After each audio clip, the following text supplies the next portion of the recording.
نبوت کا سلسلہ تو محبوب خدا کی ذات پر بد ہو چکا. آقا ارشاد فرماتے ہیں اوتی تو خمسن لم یوتہن قبلی امی مثل.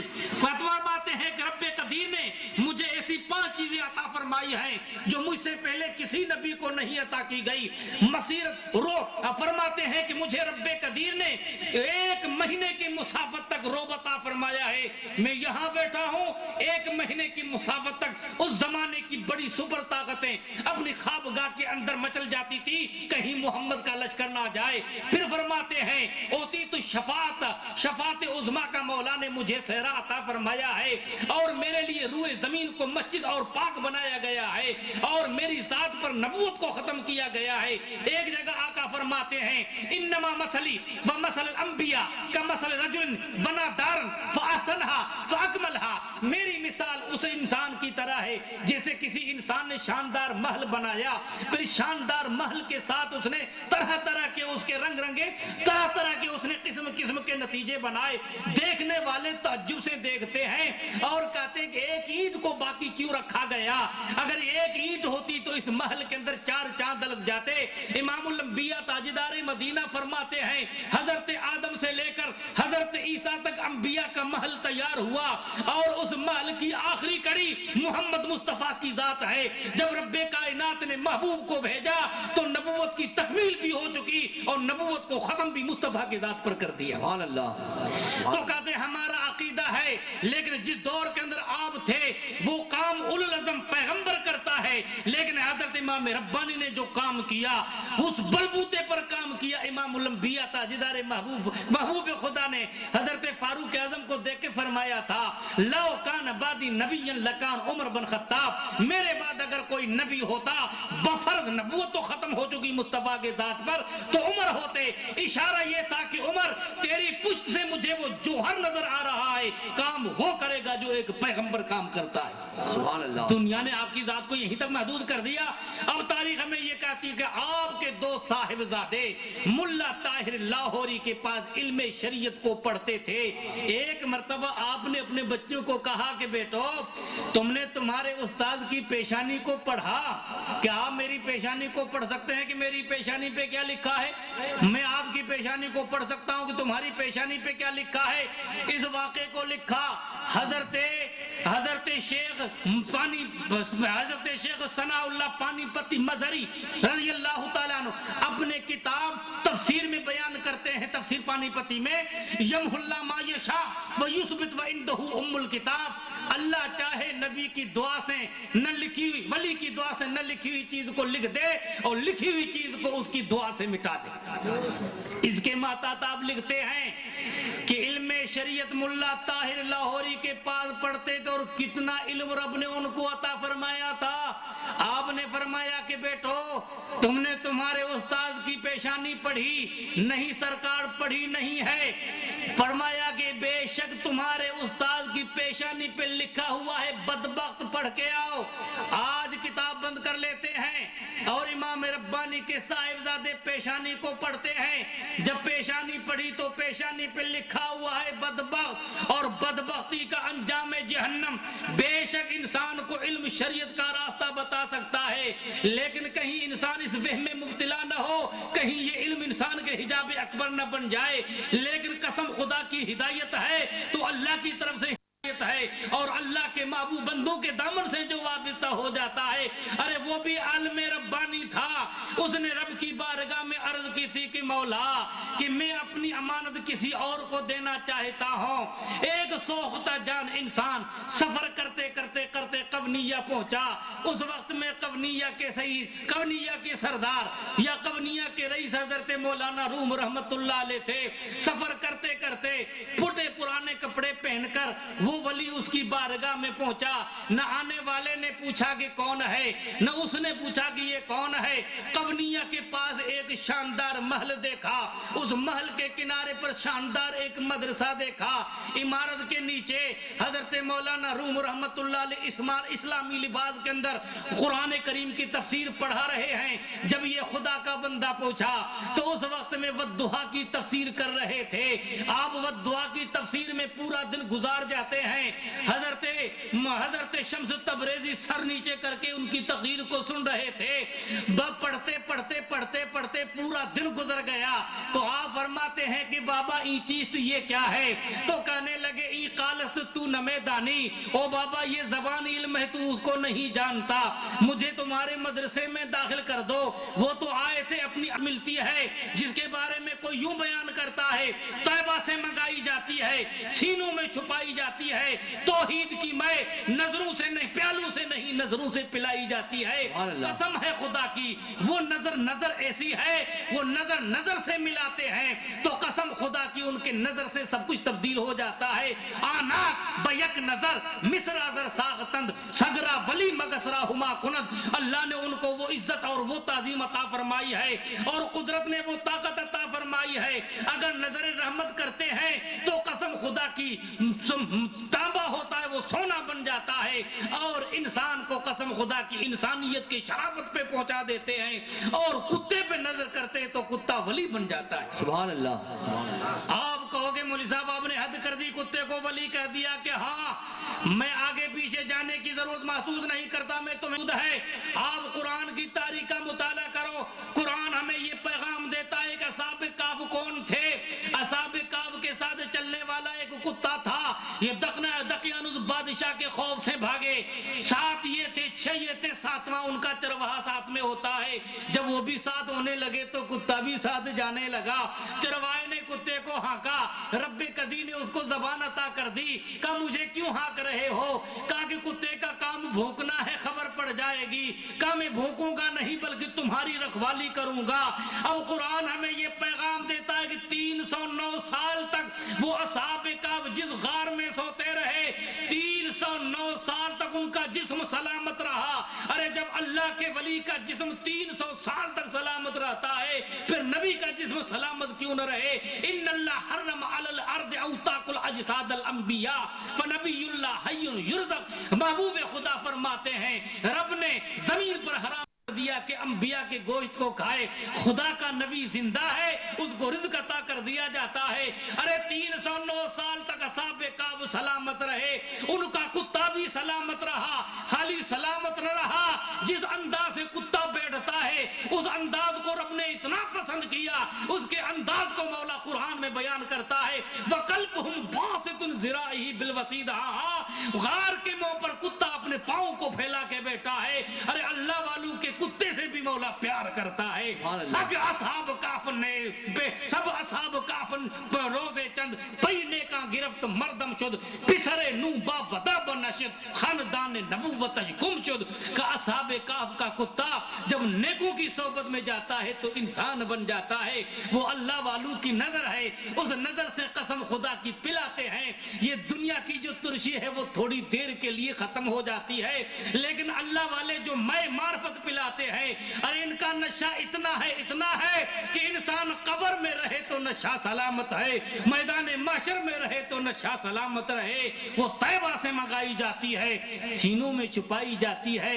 تو وہ بھی اللہ کے نیک بندے تھے، پہنچے اس کی بارگاہ میں، کہا کہ بابا مجھے مدرسے میں داخل کر دو. مدرسے میں داخل کیا گیا اور چند دن کے بعد علامہ کی جتنی بھی لکھی ہوئی کتابیں تھیں وہ کتابیں پانی میں ڈال دیتے ہیں. لوگوں نے ان کو پکڑا اور برا بلا کہا کہ بھائی ہوا کیا؟ مولانا نے کہا تم نے میری زندگی کی نعمت برباد کر دی. کہا نہیں ابھی میں تمہیں دولت واپس کر دیتا ہوں.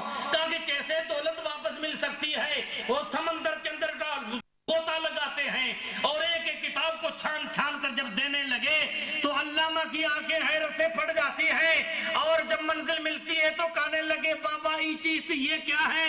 کہنے لگے کہ حالت تو نمیدانی اور ظاہری علم پڑھانے والے مولوی، وہ قال کا علم تھا جس کو میں نہیں جانتا، اور یہ دل کا علم ہے جس کو تو نہیں جانتا.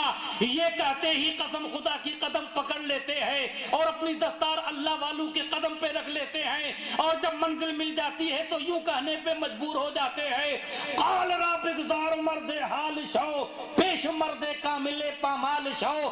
کہا کہ ظاہری باتوں کو چھوڑ اور دل کی باتیں کر اور اللہ والوں کے قدموں کی خاک بن جا. اور جب منزل مل جاتی ہے تو یوں کہتے ہیں صد کتابوں صد ورق در نار کن روح دل را جانب دلدار کن. ایسی 1000 کتابیں آگ کے حوالے کر دے اور اپنے دل کے چہرے کو اللہ والے سے ملا دے. سبحان اللہ. بے شک علم شریعت انسان کو نجات کا راستہ دیتا ہے، لیکن کوئی انسان یہ نہ سمجھے کہ نجات اسی میں ہے. اگر نجات ہوتی تو شیطان کو اسی میں نجات مل جاتی. کتنا علم تھا اس کے پاس، کتنی عبادت تھی اس کے پاس، وہ لاکھوں کروڑوں سال تک سجدے کرتا رہا، لیکن اس کو قسم خدا کی ہدایت نہ ملی. ایک وہ سجدہ تھا جو نبی کی عظمت میں تھا، اس ایک سجدے میں قسم اللہ اکبر. صلی اللہ علیہ یا رسول حضرت اللہ، علامہ شیر محمد صاحب سلام و سلام علیک یا حبیب اللہ وعلی آلک و صحابک یا خیر خلق اللہ. لاکھوں سال تک سجدے کرتا رہا، لیکن قسم خدا کی اس کو ہدایت نہ ملی. ایک سجدہ وہ تھا جو نبی کی عظمت میں سجدہ ہوا. میں تفصیل میں نہیں جانا چاہتا، شہنشاہ خطاب و تشریف لے آ چکے ہیں، اس وجہ سے میں اپنے وقتوں کو سمیٹ رہا ہوں. آپ تاریخ کا مطالعہ کرو. عظم نبی کی عظمت میں ایک سجدہ ہوا. حضرت موسیٰ کے جادوگر جب حضرت موسیٰ کی بارگاہ میں پہنچے، فرعون نے ان کو بلا لیا تھا. 70-72 ہزار جادوگر تھے. اب انہوں نے جب نبی کی بارگاہ میں اتنا عرض کیا کہ موسیٰ، یا آپ پہلے لاٹھی پھینکیں یا ہم اپنی لاٹھیاں پھینکیں. جب یہ ادب نبی کی بارگاہ میں کرتے ہیں تو اللہ کو ان کی ادا پسند آئی. اور قرآن ہمیں یہ پیغام دیتا ہے کہ جب حضرت موسیٰ کا معجزہ نظر آیا، فَأُلْقِيَ السَّحَرَةُ سُجَّدًا قَالُوا إِنَّا آمَنَّا بِرَبِّ مُوسَىٰ وَهَارُونَ. تمام جادوگر سجدے میں سر جھکا دیتے ہیں اور کہتے ہم حضرت موسیٰ اور ہارون کے رب کو مان چکے.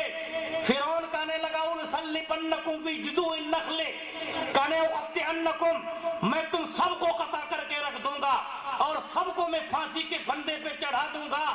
تو ان کی زبان سے الفاظ نکلے فَاقْضِ مَا أَنْتَ قَاضٍ، فرعون تجھے کرنا ہے وہ پورا کر دے، ہم تو موسیٰ اور ہارون کے رب کو مان چکے ہیں. تفسیروں میں یہ بیان ہے کہ ایک سجدہ نبی کی عظمت میں ہوا، وہاں لاکھوں سال تک سجدے ہوتے رہے. گیا شیطان مارا ایک سجدے نہ کرنے سے. ہدے میں مومن بھی بن گئے، صابر بھی بن گئے، شہید بھی بن گئے، جنتی بھی بن گئے، حضرت موسیٰ کے صحابی بھی بن گئے. سبحان اللہ. سبحان اللہ. تو علم شریعت انسان کو راستہ بتا سکتا ہے. کہنے لگے بیٹو تم نے تمہارے استاد کی پیشانی کو پڑھا کہ نہیں؟ بابا پڑھ کے آئے. فرمایا کیا لکھا ہوا ہے؟ کہا ذا شقیٌ، یہ بدبخت ہے اور بدبختی کا انجام جہنم ہے. آئے اپنے والد محترم کی بارگاہ میں، سرکار اس سے اچھا ہوتا تھا ہم اس کے بعد نہ پڑھاتے. کا کیا ہوا کہ ہمارے استاد کی پیشانی پہ لکھا ہوا ہے بدبخت. علامہ قاضی ثناء اللہ پانی پتی آگے بیان کرتے ہیں یمحو اللہ ما یشاء ویثبت وعندہ ام الکتاب. رب قدیر چاہتا ہے اپنے ولی کی دعا سے نہ لکھی ہوئی چیز کو لکھ دیتا ہے اور لکھی ہوئی چیز کو رد کر دیتا ہے، اور لوح محفوظ تو مولا کے پاس ہے. آگے یہ بیان کرتے ہیں ابا ان کے حق میں دعائیں خیر کرو. آپ آدھی رات کے وقت میں اٹھے، جب پچھلا پہر ہو جاتا ہے اللہ کے نیک بندے بستر سے اٹھتے ہیں.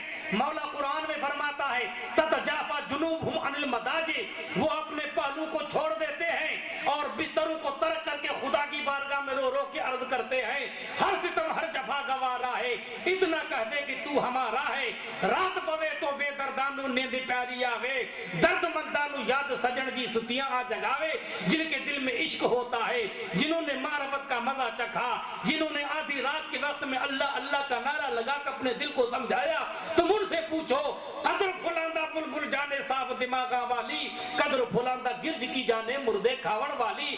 آدھی رات کے وقت میں خدا کے بارگاہ میں سجدہ ریز ہوتے ہیں اور رو کے عرض کرتے ہیں کہ مولا میرے بچوں کے استاد کی شقاوت کو سعادت سے تبدیل کر دے. ندار بھی آتی ہے کہ احمد سرہندی ان کی قضا تقدیر تبدیل نہیں ہو سکتی ہے. فرماتے ہیں کہ میں نے نا امیدی نہیں کی بلکہ رب کی بارگاہ میں عرض کی کہ مولا تیرے بندوں میں سے ایک وہ بندہ تھا جس کا نام ہے عبد القادر جیلانی رضی اللہ تعالیٰ عنہ. وہ تیری بارگاہ میں ہاتھ اٹھا کر عرض کرتے تھے اے مولا ان کی دعا سے قضا کو تو ٹال دیتا تھا، اے پروردگار آج میری دعا کو تو قبول کر دے. کہتے ہیں کہ یہ بیان کرنا ہی تھا. فرماتے ہیں ملا طاہر لاہوری کی شقاوت سعادت میں تبدیل ہو جاتی ہے. نگاہ ولی میں وہ تاثیر دیکھی, بدلتی ہزاروں کی تقدیر دیکھی. اللہ والوں کی نگاہ میں رب نے کیا کرشمہ رکھا ہے, کیا طاقت رکھی ہے. آپ تاریخ کا مطالعہ کرو, سرکار غوث پاک فرماتے ہیں السودا والاشقیا یورزون علیہ وان عینی فی اللوح المحفوظ. ہاں تمہارے نیک اور بد مجھ پہ درپیش ہوتے رہتے ہیں اور میری نگاہیں تو لوح محفوظ میں لگی رہتی ہیں. اسی کے ماتحت ایک واقعہ لکھا ہے, بس اس واقعے کو بیان کرنے کے بعد اپنی گفتگو کو ختم کرتا ہوں. حضرت شیخ احمد سربلانی رضی اللہ تعالیٰ عنہ کے حوالے سے لکھا ہے, انہوں نے 40 سال کے بعد نکاح کیا. 40 سال کے بعد ان کی اولاد ہوئی. بچپنے میں جو اولاد, بڑھاپے میں جو اولاد ملتی ہے ماں باپ کو بڑی پیاری ہوتی ہے. 6-7 مہینے گزر جاتے ہیں. اس واقعے کو لکھا حضرت علامہ یوسف ابن اسماعیل نبہانی رحمت اللہ علیہ نے اپنی کتاب جامع کرامات اولیاء میں. وہ عاشق مصطفیٰ اور امام اہل سنت کا قریب زمانہ ایک ہے, صرف 10 سال کا فاصلہ ہے. امام اہل سنت کی کتابوں پر ان کی تقریر ہے اور ان کی کتابوں پر امام اہل سنت کی تقریر ہے. جب ان دونوں عاشقوں کی کتاب کو پڑھتے ہیں تو قسم خدا کی عشق و مصطفیٰ کی بو نظر آتی ہے. تاریخ ہمیں یہ بتاتی ہے کہ اس واقعے کو لکھ کر یہ بیان کرتے ہیں 6 مہینے کی مدت ہو چکی کہ ان کے بچے پر سکرات کا وقت آ چکا. ان کی شریک حیات عرض کرتی ہے کہ آپ تو خدا کے ذکر سے اپنے دل کو بہلا سکتے ہو, میری زندگی کا ثمر یہی ہے, میں اپنے لیے نور نظر اس کو سمجھتی ہوں, خدا کے واسطے دعا کرو اللہ تعالیٰ بچے سے موت کو ٹال دے. وہ کہنے لگے یم اللہ ما یشاء و یثبت عنده ام الکتاب, لوح محفوظ تو خدا کے پاس ہے, میں اس کے بارے میں کیا کر سکتا ہوں. رب قدیر قرآن میں فرما چکا وَلَن يُؤَخِّرَ اللَّهُ نَفْسًا إِذَا جَاءَ أَجَلُهَا. رب قدیر کی طرف سے جب وقت آیا نہ آگے ہو سکتا ہے نہ پیچھے ہو سکتا ہے. وہ روتی رہی, تڑپتی رہی, یہ اپنا ورد جاری رکھتے ہیں اور جاری رکھتے رکھتے جب ملک الموت روح قبض کرنے کے لیے آیا تو محدث کبیر علامہ کی الفاظ ہے, یوسف بن بانوانی بیان فرماتے فلما اراد ملک الموت ان يقبض روحا فاخذ يده فقال یا ملک الموت اخر يدك عن ابني وانظر الى اللوح المحفوظ فان الله قد نسخ ابني حكم الموت. فرمانے لگے ملک الموت اپنی نگاہ آسمان پر اٹھا اور لوح محفوظ پہ لکھا ہوا دیکھ, رب نے میرے بچے کے موت سے حکم کو ملتوی کر دیا ہے. اور جب نظر اٹھائی تو قسم خدا کی 40 سال تک اس کے موت کو تبدیل کر دیا گیا. نگاہ ولی میں وہ تاثیر دیکھی, بدلتی ہزاروں کی تقدیر دیکھی. لوح محفوظ است پیش اولیاء, آج محفوظ است محفوظ خطا. لوح محفوظ تو اللہ والوں کے نظر میں ہے. ارے جن کو قدرت نے محفوظ رکھا ان کی نگاہیں بھی محفوظ ہیں. مولا ان بندگان خدا کے بارے میں ارشاد فرماتا ایمان والو اللہ سے ڈرو. ایمان پہلے, تقوی بعد میں, اور اللہ والوں کا سنگت یا اللہ والوں کی صحبت تیسرے درجے میں. نتیجہ ہمیں یہ ملا, اگر اپنے ایمان کی تجوری کو سلامت رکھنا ہے, اگر تقوی کے خزانے کو سلامت رکھنا ہے تو اللہ کے محبوب بندوں کے دامن سے وابستہ ہو جاؤ. تمہاری تقوی بھی سلامت اور تمہارے ایمان کا خزانہ بھی سلامت. سبحان اللہ. وآخر دعوانا الحمدللہ رب العالمین. السلام علیکم ورحمۃ اللہ وبرکاتہ. آپ نے